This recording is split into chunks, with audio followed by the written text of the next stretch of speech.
ಗುರುಭ್ಯೋ ನಮಃ. ಓಂ ಅಗಸ್ತ್ಯರಾಯ ನಮಃ. ಎಲ್ಲರಿಗೂ ನಮಸ್ಕಾರ. ನನ್ನ ಹೆಸರು ಸಾಯಿ ಅಶ್ವಿನ್ ಅಸ್ಟ್ರಾಲಜಿ ಚಾನಲ್ಗೆ ನಿಮ್ಮೆಲ್ಲರಿಗೂ ಸ್ವಾಗತ. 2025 ವರ್ಷಫಲ ನೋಡ್ತಾ ಇದ್ದೀವಿ 12 ರಾಶಿಯವರಿಗೆ. ಇವತ್ತು ಮೇಷರಾಶಿ ನೋಡೋಣ. ಮೇಷರಾಶಿಯವರಿಗೆ 2025ರಲ್ಲಿ ಕೆಲವೊಂದು ಪ್ಲಾನೆಟರಿ ಚೇಂಜಸ್ ಇರುತ್ತೆ. ಪ್ಲಾನೆಟರಿ ಚೇಂಜಸ್ಸಲ್ಲಿ ಶನಿ ಭಗವಾನ್ ಬಂದು 12ನೇ ಸ್ಥಾನಕ್ಕೆ ಹೋದಾಗ ನಿಮಗೆ 7.5 ಶುರು ಆಗುತ್ತಿದೆ.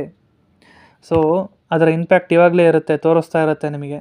ಬಟ್ ಎದುರುಗುಣ ಅವಶ್ಯಕತೆ ಬೇಡ, ಶುಭ ಖರ್ಚುಗಳೇ ಮಾಡ್ತೀರಾ.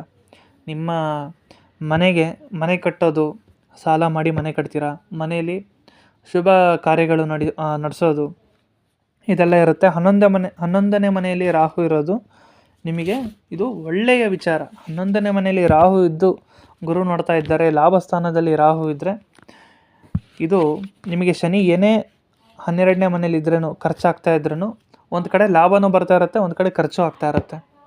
ಹಾಗೆ ಯಾರಿಗೆಲ್ಲ ಮಕ್ಕಳಾಗಿಲ್ವೋ ಈ ವರ್ಷ ಖಂಡಿತ ಮಕ್ಕಳಾಗುತ್ತೆ. ಶನಿ ಬಂದು 12ನೇ ಸ್ಥಾನಕ್ಕೆ ಹೋಗೋದ್ರಿಂದ, ಕೇತು 5ನೇ ಸ್ಥಾನದಲ್ಲಿರೋದ್ರಿಂದ ಮೇಷರಾಶಿಯವರಿಗೆ ಹೆಣ್ಮಗುಗಾಗೋದು ಈ ವರ್ಷ ಚಾನ್ಸಸ್ ಇದೆ.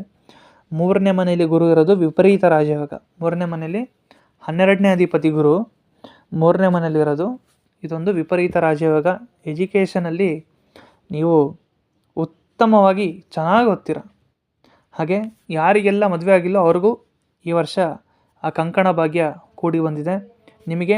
ನಿಮಗೆ ಅಂಡರ್ಸ್ಟ್ಯಾಂಡಿಂಗ್ ಆಗುವ ಒಂದು ಲೈಫ್ ಪಾರ್ಟ್ನರ್ ಖಂಡಿತ ಸಿಗ್ತಾರೆ ಈ ವರ್ಷ. 7.5 ನೀವೇನಾದ್ರು ಶುರು ಮಾಡಿದ್ರೆ ನಿಮ್ಮ ಡೆಡಿಕೇಷನ್ನಿಂದ ನೀವು ಮುಂದೆ ಬರ್ತೀರ. ಮೇಯ್ನು ಡಿಸಿಪ್ಲಿನ್, ಡೆಡಿಕೇಷನ್ನು ಶನಿ ಭಗವಾನಿಗೆ ತುಂಬ ಇಷ್ಟ. ಯೂಟ್ಯೂಬ್ ಚಾನಲ್ನ ಶುರು ಮಾಡಬೇಕು, ಕಂಟೆಂಟ್ ಕ್ರಿಯೇಟರ್ ಆಗಬೇಕಂದ್ರೆ ನೀವು ಮೇಷರಾಶಿಯವರಾಗಿದ್ದರೆ ಖಂಡಿತ ನೀವು ಶುರು ಮಾಡಿ. ನಿಮಗೆ 100% ಕೈ ಕೊಡುತ್ತೆ. ಶನಿ ಭಗವಾನ್ ನಿಮಗೆ ಹೆಲ್ಪ್ಫುಲ್ ಆಗಿರ್ತಾರೆ.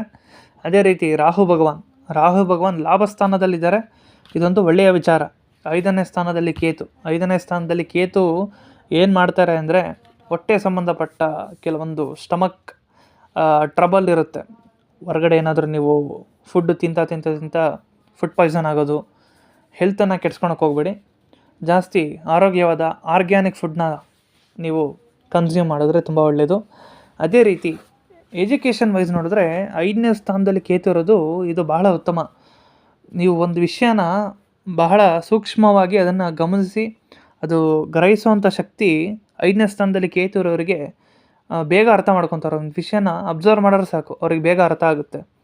ಸೊ ಮಲ್ಟಿ ಟ್ಯಾಲೆಂಟೆಡ್ ಪರ್ಸನ್ ಅಂದರೆ ಈ 5ನೇ ಮನೆಯಲ್ಲಿ ಕೇತು ಇರೋರು.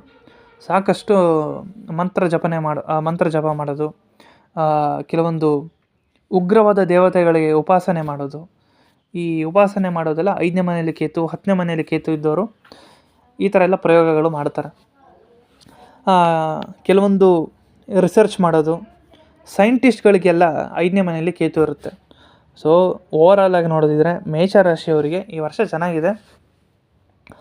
ಲಾಭಸ್ಥಾನದಲ್ಲಿ ರಾಹು ಬರೋದು ನಿಮಗೆ ನಿಮ್ಮ ಪೂರ್ವಜರಿಗೆ ಹಾಗೆ ನಿಮ್ಮ ಕುಟುಂಬಕ್ಕೂ ಕೂಡ ಒಳ್ಳೆಯದಾಗುತ್ತೆ.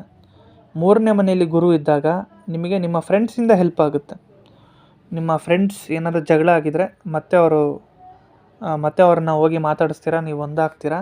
ನಿಮ್ಮ ಅಕ್ಕ ತಂಗಿಯರು, ಆಗ ಅಣ್ಣ ತಮ್ಮಂದರು, ಅವ್ರ ಜೊತೆ ಏನಾದ್ರು ಒಂದು ಸಣ್ಣ ಪುಟ್ಟ ಕ್ಲಾಶಸ್ ಆಗಿರುತ್ತೆ ಆಸ್ತಿ ವಿಚಾರದಲ್ಲಿ.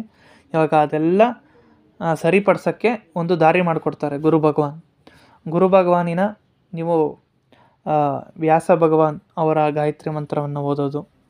ಸೊ ಇದೆಲ್ಲ ನಿಮಗೆ ಒಳ್ಳೆಯದು. ಇಷ್ಟನ್ನು ಹೇಳ್ತಾ ನನ್ನ ಮಾತನ್ನು ಮುಗಿಸ್ತೀನಿ. ಧನ್ಯವಾದಗಳು.